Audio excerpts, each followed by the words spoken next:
ఇప్పుడున్న ఈ కూటమి ప్రభుత్వం స్త్రీశక్తి పథకం భరోసాగా మహిళలకు అని చెప్తున్నారు కదా, ఈ పథకాలను వస్తున్నాయా? ఆ పథకాలు ఏమొచ్చినాయి నాకైతే ఏం రాలేదమ్మా. ఎందుకని? ఏమో రాలేదు అంటే మీకు రాలేదు, ఎలా ఉంది? ఎలా ఉంది? మాకు జగన్ ప్రభుత్వం ఉన్నప్పుడే బాగుంది. ఏం మాట్లాడుతున్నావురా? నరాలు కట్ అయిపోయింది. ఎందుకని?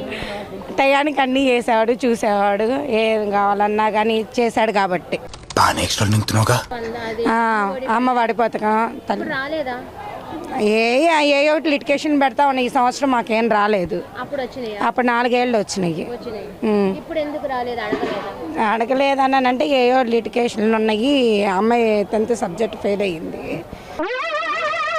ఏంటి బాబన్న ఇంకోసారి అమ్మాయి 10th సబ్జెక్ట్ ఫెయిల్ అయ్యింది.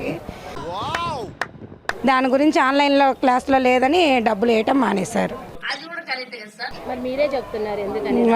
మీరే ఇస్తున్నారు. మరి ఇప్పుడు ఫెయిల్ అయ్యి మళ్ళీ అదే క్లాస్ చదువుతున్న వాళ్ళకి ఎలా ఇస్తారు మరి కదా?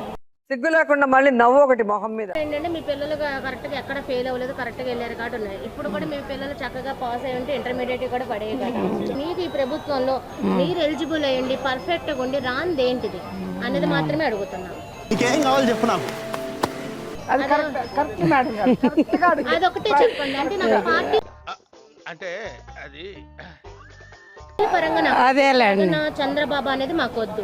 మీరు ఎలిజిబుల్ అయ్యుండి, మీరు బాగుండి, మాకు నిజంగా మాకుండి మేము రావట్లేదని అంటే చెప్పండి, అప్పుడు ఒప్పుకుంటా. మీరు అన్నది ఈ ప్రభుత్వం మీకు నిజంగా అన్యాయం చేసిందని, అది ఏముందని చెప్పండి. పోనీ ఏం లేదులేండి. ఇవే తగ్గించుకుంటే మంచిది. వెళ్ళు.